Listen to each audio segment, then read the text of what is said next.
Good morning. Thank you for joining us live here on India Today. I'm Akshita Nandagopal, joining you this morning with all the top stories that we're tracking this Friday.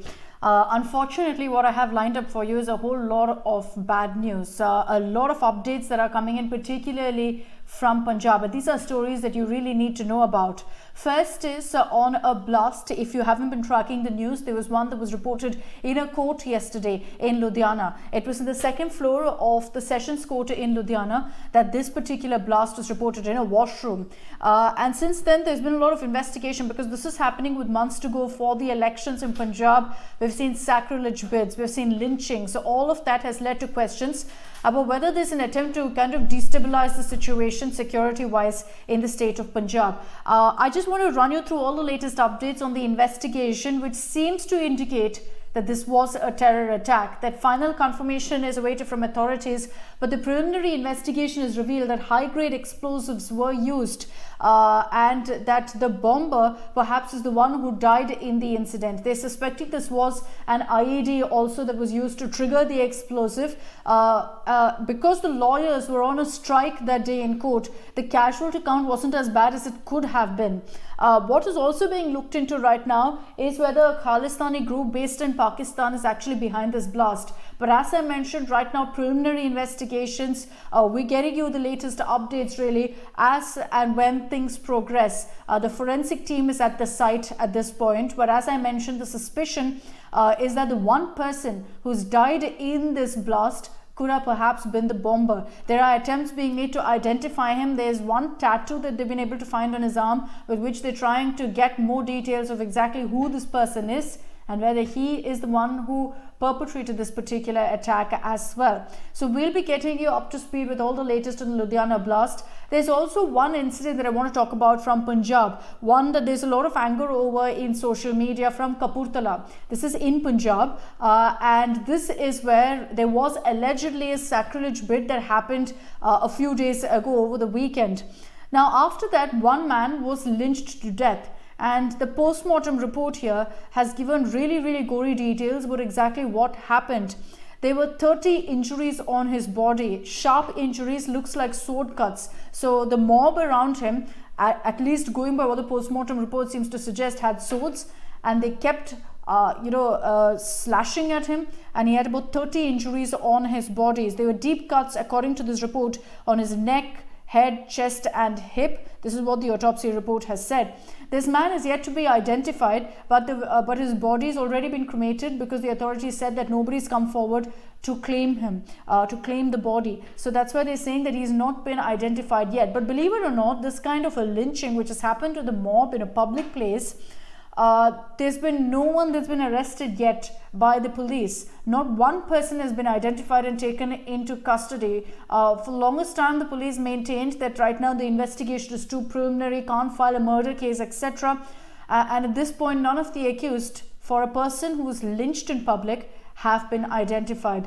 And there are videos also of the victim here that are circulating. What's unfortunate is that because you've got elections in a few months from now, the only focus is on this so-called or alleged sacrilege bid. There's no information on exactly what played out in Kapurthala.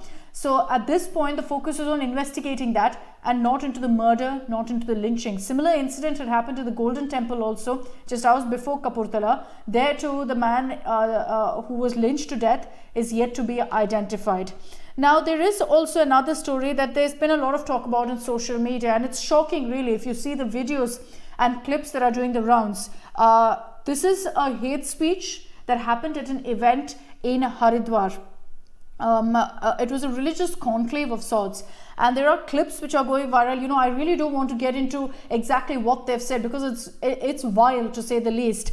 There is calls for genocide, use of weapons against minorities, all of that, and it's extreme comments that have been made, extreme calls for violence. This event reportedly happened at least 4-5 days ago. Again here, there was no action by the police. Till there's so much of outrage on social media and everyone was asking, how is this simply okay?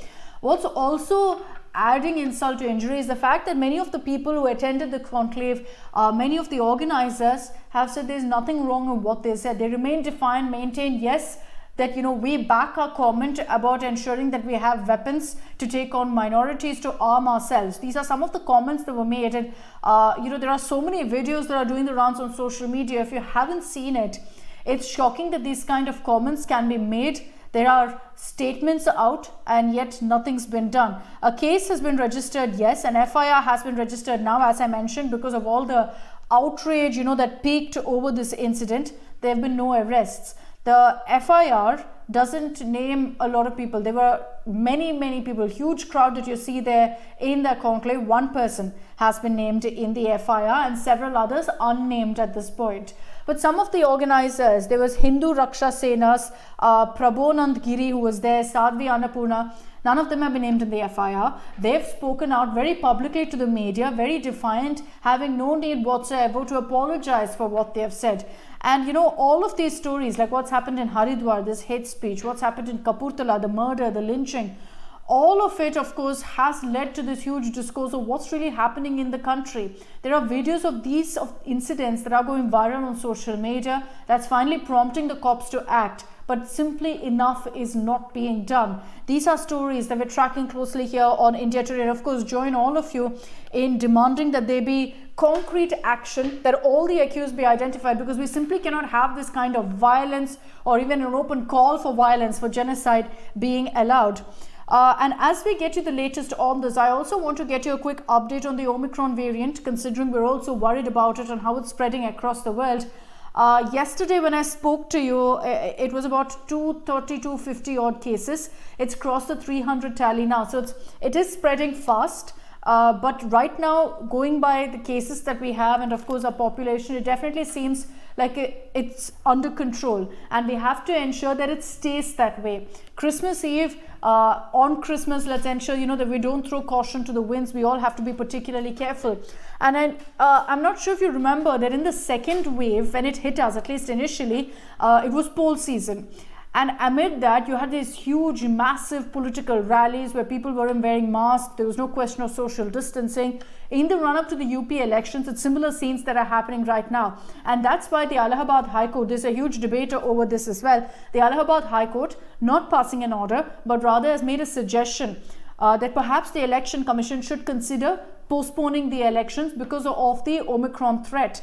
Now, it's something that, of course, there's been a lot of questions about whether this is the need of the hour, considering how, these political rallies can turn into hotspots with so many people gathering in such large numbers, none of them bothering to wear masks or any of that. And we'll see what the Election Commission has to say. Right now, there's been no statement from them, but the Commission at this point is trying to take steps to ensure they're fully prepared for the polls, for the elections. The dates haven't been announced, but we can expect that in a few weeks from now as well. Prime Minister Modi also held a review meet yesterday where he's told everyone to ensure that they keep their guard up. He said that states must do whatever it takes to ensure that we're fully prepared to deal with the Omicron variant.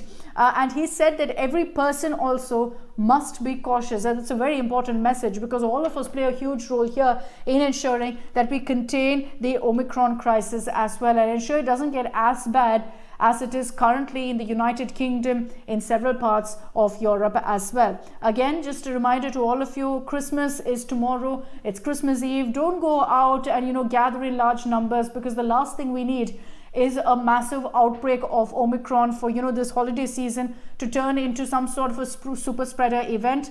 Remember that the WHO has said very, very clearly that this is a lot more transmissible than previous variants. Not as severe, yes, but much, much more transmissible. Those are the stories that we're tracking this Friday. You'll get all the updates on this and much more on our social media handles. Thank you.